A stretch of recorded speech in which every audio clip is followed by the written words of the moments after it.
Let's continue with another way of looking at the question.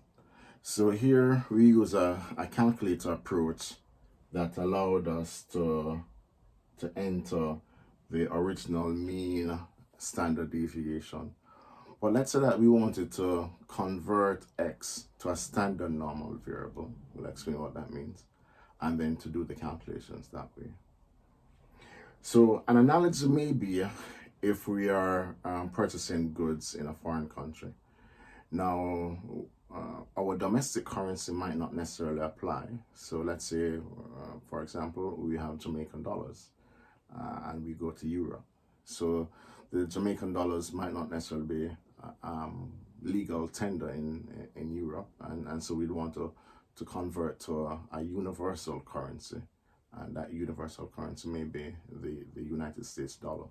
So regardless of wherever you are, whether you're traveling with currency from various Caribbean islands or African countries or wherever you are in the world, and you want to trade, you want to purchase goods and services, you can always convert your currency to the US dollar, and that will allow you to trade anywhere in the world.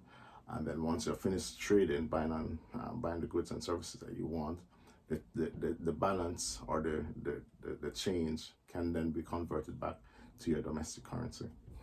A similar idea or model can be applied here. So we have what could be considered a universal currency as it relates to the normal distribution. This is called the standard normal variable Z. And the standard normal variable has a mean of 0 and a variance of 1. So every normal distribution can be converted to the standard normal variable.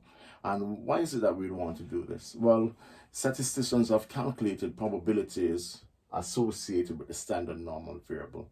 So if we were to always be recalculating those probability tables, we would have an infinite number of tables. This also makes it easier for us to calculate probabilities if we calculate from X to Z and then resolve the problem using Z statistics. It just makes life a little bit easier. So there is an exchange rate that we can use, so to speak, a conversion formula that allows us to go from X to Z. So the conversion formula is called the standard score. And the standard score is X minus mu over sigma. So Z, the definition for Z is X minus mu over sigma, where again mu is the population mean and sigma is the population standard deviation. So if we have the probability that X is greater than 125, we can convert that using the standard score and get the problem in terms of a Z score. So now this becomes the probability that Z is greater than X, which is 125, minus mu, and mu, if you recall, is 122. And then that would be divided by 3, by the standard deviation, which is 5. So the probability that X is greater than 125 now becomes the probability that Z is greater than 3 over 5, which is the same as the probability that Z is greater than 0.6. So there are two ways that we can talk about this problem. One as an X problem, or two as a Z problem.